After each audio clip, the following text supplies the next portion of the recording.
Okay, I'd like to start 760 in the top. He speaks about suffering and how to accept it in terms of having value. Bearing suffering. Histakel ochi mabin hasvolim. Understand the difference between the two types of suffering.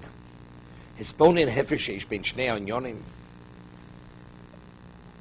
He says, and contemplate the distinction between the two issues. V'chalek inyan haseva v'navshchel l'shlosh chalokim. And it could be divided into three categories. Haseva l'avodas elokim. You suffer for the sake of God.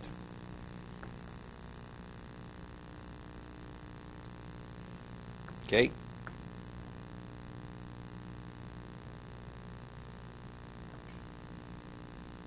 You want to sleep an extra hour, but you miss the Zman Kriyashma. So you have to get up. So that means you may have to make that effort. Who are you doing it for? So that's suffering doesn't mean necessarily you're suffering. A level of inconvenience, right? Putting yourself out. Or you suffer not to defy him.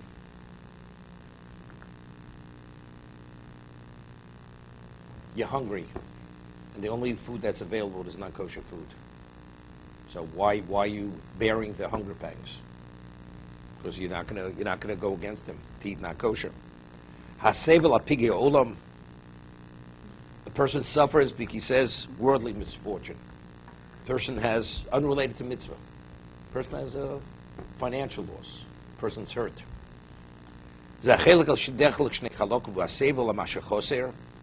Either you're suffering because you're lacking, or hedem dover ov, or you denied something that you want.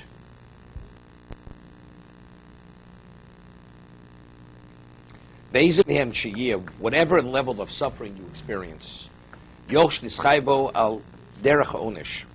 possible the reason why you denied or that you experienced that experience, it's punishment. So what's punishment? Punishment is kapara. So what's the value of the suffering? So this morning, the Chovot HaLevavos, he cites the Sefer Faraid. Sefer Faraid was a Rishon. Rabbi Lezemi Mitz. So he writes that whenever there was any issue would come up, suffering, somebody would embarrass him, because the Gemara says that if you're embarrassed, then you don't embarrass the other person, or you hear your embarrassment and you remain silent and you accept it with love, ultimately you're going to radiate like the sun at its strongest point. It's more in a number of locations. So he explains, he says, a person goes and attacks you, embarrasses you, you remain silent. He says, how do you deal with it? How do you not respond? Or how do you even embrace it? To take with joy, he says, immediately he would visualize before his eyes a scale with two sides to the scale. One side of the scale is weighted down with his sins, and the other side of the scale is weighted down with his embarrassment and his pain and everything else. And he sees that his sins are weighing down the side of the embarrassment. That's what he sees. The negative side is weightier than the other side. When he sees that, immediately, thank you for the suffering. And the moment that happens, the other side of the scale outweighs the... Every visualizes this, he has no problem tolerating anything. Nothing's too difficult. And he goes to explain the 7 levels of Gehenna. It's called Shiva Meduri Gehenna. The first level of Gehenna, the Gemara says in Brachos, the hottest fire in existence is at 1/60th of the fire of Gehenna. Every level of Gehenna is 60 times the higher level. So every level is multiples, endless multiples of the other. So if you have to understand, the Ramban writes in the Shara Gemul that one moment of Gehenna is more painful than all the travails and the sufferings of Eov. So what's the value of suffering in this world? It's tremendous chesed. You say, thank God, Baruch Hashem. That's the way he put it in that context. And with that, he never had a problem dealing with anything. That's the Sefer Faraid. The Talmud Dvar writes, is the best level of suffering, which has no cost factor whatsoever, only ego, is embarrassment. God forbid, a person can't feed his family, a person has illness in the family, himself or that, you may never recover. Embarrassment, it's ego. Passes. He said that's the best type of suffering. You know, if you're humble, not a problem.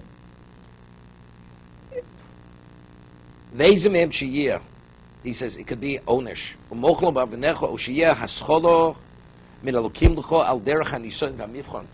Or it could be actually Hashem is testing you.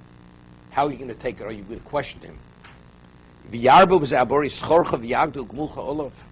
And as a result of that, your reward will increase.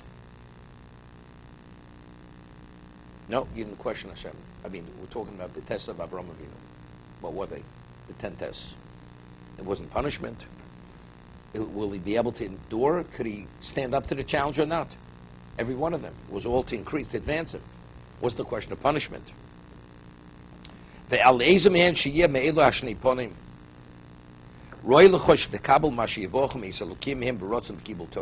Regardless of why you receive the pain, the suffering, it's worthwhile to accept it with goodwill and with goodness. All the ways of Hashem are chesed and emes, chesed and truth. L'notzi briso veidosav, those who uphold his covenant and his testaments. What we call a person of Shem Torah mitzvos. A person who observes the Torah properly, all the ways of Hashem, you have to recognize about chesed ve'emes. Ki aroa bo'olecho, im hilim chol avonecho. If the suffering that comes upon you is for the sake of atonement, he emes. That's what you need. Vim hiascholas, haschola meis halokim.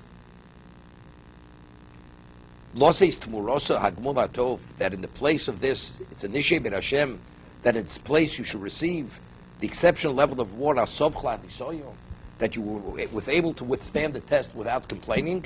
He chesed, Hashem did you a kindness. You know, it's interesting. Chovos HaLevavos writes something phenomenal.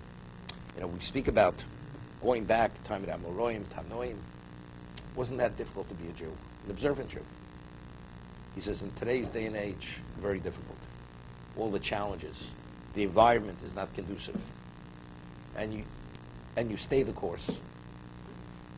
What is the value of the Jew today versus the Jew who lived in an environment where people were observant? So he says a person goes to officer training school. So, and eventually to rise to a rank of colonel, general, may take you almost a lifetime. What about if a person is in the midst of a battle and he does something heroic?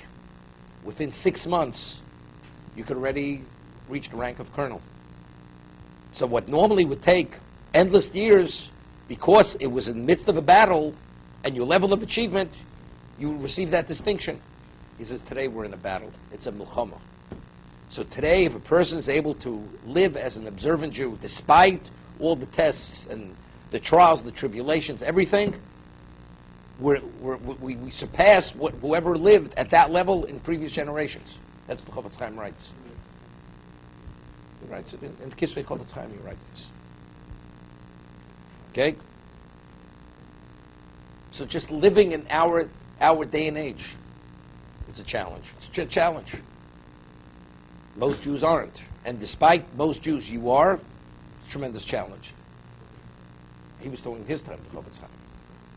Well, his time wasn't so simple either. You know, Haskalah, communism, all the isms, everything under the sun. People from the best families were just abandoning, you know, Yiddishkeit. You know, somebody once said to Chofetz Chaim, what do we worry about? You know, an apple doesn't fall far from the tree. He says, it depends how strong the wind is blowing. On the normal, if the wind is not blowing, the apple doesn't fall far from the tree. But if you have all these movements, these isms, and all these streams of different types of philosophies, it's a gale storm. Then you never know where that apple may be blown off to, from the best families. That's what he wrote. V'inenu yotzis michesed v'emes. To be continued.